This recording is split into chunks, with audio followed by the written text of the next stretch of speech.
আজকে ব্লগ শুরু করতে দেরি হয়েছে বলতে ওই আর কি 10:30 বেজে গেছিলো। মেয়েকে আনতে যাচ্ছিলাম, আমাদের এই গলিতে একটুখানি গন্ডগোল হলো। অ্যাকচুয়ালি গলিটা তো ছোটো, ওখানে একদিকে রিক্সা আর সামনের দিক দিয়ে গাড়ি ঢুকলে তো হবেই। জামা কাপড় প্রচুর কেচে কুচে মেলে দিয়েছি। এটা আর কি দেখাবো, জামা কাপড় মেলতে কাচতে আপনারা সবাই জানেন, তার দেখানোর কিছু নেই। আর ভাদ্র মাসে আসছে, খুব শিগগিরই ঘরের পর্দাগুলোও কাচতে হবে, সব কেচে দেবো। যাই হোক, জায়গায় জায়গায় দুর্গাপুজোর প্যান্ডেল হচ্ছে, কিন্তু মনে কোনো আনন্দ নেই। পুজোটা চাইছিও না, এটাও কথাটা ঠিক। আগে বিচার হোক, আগে বিচার পাক। এরকম একটা জঘন্য অপরাধ করে সবাই পার পেয়ে যাচ্ছে, এই ব্যাপারটা না থাকুক, এটাই চাইছি। একজনের অন্যের সন্তানকে কেড়ে নিতে কারোর হাত কাঁপছে না, মন কাঁপছে না, এটা তো হওয়া উচিত না। জানি এটা কলিযুগ, আমরা কলিযুগের দিকে এগিয়ে চলেছি, কিন্তু এটা যদি কলিযুগ হয় তাহলে বলবো এই যুগের এখানেই শেষ হয়ে যাওয়া উচিত। এর থেকে জঘন্যতম অপরাধ পৃথিবীতে যাই হোক না কেন, একজন সন্তানকে কেড়ে নেওয়াটা আমি জানি না কতটা কি, তার থেকেও জঘন্যতম অপরাধ আর কী হতে পারে আমার তো মাথাতে আসছে না। জানি না, ঈশ্বর সবসময় প্রার্থনা করছি ঈশ্বরের কাছে যে পাশে থাকুক। ডাক্তারদের দরকার আমাদের সমাজে, ভালো টিচার, ভালো ইঞ্জিনিয়ার, ভালো লয়ার, ভালো পুলিশ অফিসার, ভালো স্কুল, ভালো মানুষ, সবার দরকার আছে বন্ধুরা। কাউকে ছেড়ে কেউ বাঁচতে পারবে না। আমি নিজে থাকবো, নিজে আনন্দ করবো, তাহলে তো একটা সময় গিয়ে আমি একা হয়ে যাব। স্বার্থপর মানুষরা কখনো নিজেরাও সুখী হয় না, অপরকে সুখী করতেও পারে না। এইসব কথা বলে কোনো লাভ নেই। এখন একটাই জিনিস আমি সবাইকে বলবো, যারা যারা আমার ব্লগ দেখছেন, একটাই প্রার্থনা, বিচার চাই, আর কিছু না। এখন আমার মেয়েকে একটু পড়াতে বসবো। কালকে আমার মেয়ের কেমিস্ট্রি পরীক্ষা, 20 তারিখে পরীক্ষাটা হয়ে গেলে বাঁচি। অ্যানুয়াল পরীক্ষা হয়ে গেলে তো আমি আরোই বাঁচি।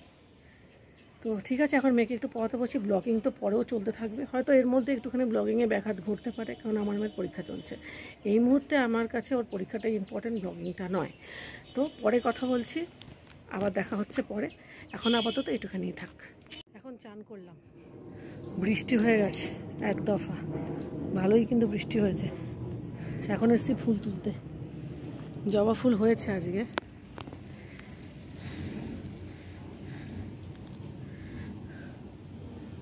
কুড়ি এসেছে অনেক, কিন্তু সেই ফুল হকগুলো তো কালকে পাবো। কুড়ি, বেশ কয়েকটা কুড়ি এসছে।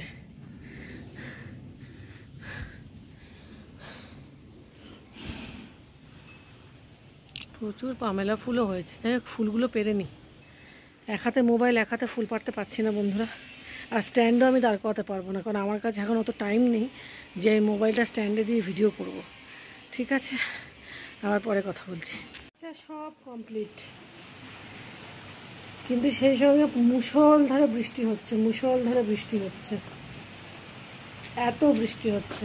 পুজো আচ্ছা হয়ে গেছে বন্ধুরা, খাওয়া দাওয়া হয়ে গেছে, দুপুরের সমস্ত কিছুই কাজকর্ম শেষ।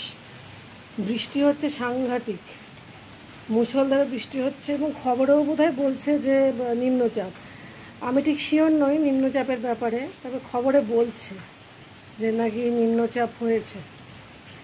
আর আমাদের বাড়ির চারপাশে তো জল জমেই গেছে। সব কিছু মিলিয়ে মিশিয়ে এই হচ্ছে আজকের দিনে আমার বিশেষ খবর। একটুখানি ঝাড়পোছ করেছি আজকে, এই গণেশের মূর্তি, মানি প্ল্যান্টগুলো ঠিক করে দিয়েছি। এই গণেশের মূর্তিটা আমার এক বন্ধু আমাকে দিয়েছিল। এখন সবাই যে যার সংসারে ব্যস্ত হয়ে পড়েছে বন্ধুরা। মেয়েদের সব কিছুই ছেড়ে আসতে হয়, বন্ধু বান্ধব, ঘর বাড়ি, কি একটা জীবন। তবে তাও ভালো, এখনকার সমাজে বেশ কিছু মানুষের মানসিকতার পরিবর্তন হয়েছে, শ্বশুর বাড়ির লোকেদের মানসিকতার পরিবর্তন হয়েছে। এটা ভালো, পরিবর্তন ভালো হলে সেটাই ভালো। অনেক শ্বশুরবাড়ির লোকেরাও আছে এটা বলে মেয়েদের যে বিয়ে হয়েছে বলে কি সব ছেড়ে ছুড়ে আসা। এগুলো আগেকার দিনের কথা ছিল, এখন আর এসব নেই। এখন বিয়ে মানে দুটো সংসারের একে অপরের সঙ্গে একটা মিলন ঘটে, সেইখানে ছেড়ে আসার কোনো যুক্তি নেই। এটা ওই কথার কথা বললাম আর কি, কারণ আমার বন্ধু বান্ধব সত্যি কথা বলতে কারোর সাথে আমার কোনো যোগাযোগ নেই। সবাই যে যার ইয়েতে ব্যস্ত আর কি, কে আর কার সঙ্গে যোগাযোগ রাখছে, সেই পরিপ্রেক্ষিতেই বললাম। তবে কথাটা আমি ভুলই বলেছি যে এখন বিয়ে মানে যে শুধু মেয়েরাই ছেড়ে আসবে বা ছেড়ে চলে আসে, সেটা নয়।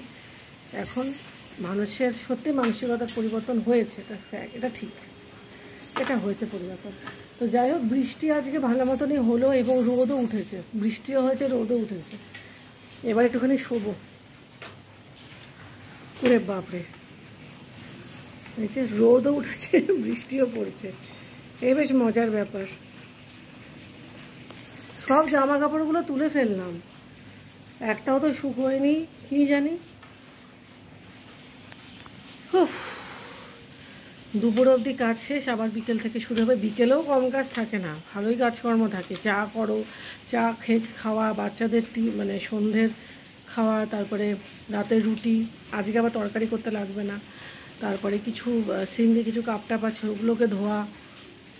আমি একটুখানি ব্যায়াম করি ওই সময়টাতে। তো সব মিলিয়ে মিশিয়ে কিন্তু বন্ধুরা বিকেলবেলাতেও কাজ থাকে না তারা। তবে একদিকে ভালো, ফাঁকা বসে থাকার থেকে একটু কাজকর্ম নিয়ে থাকাটাই বেটার, ওটাই ভালো।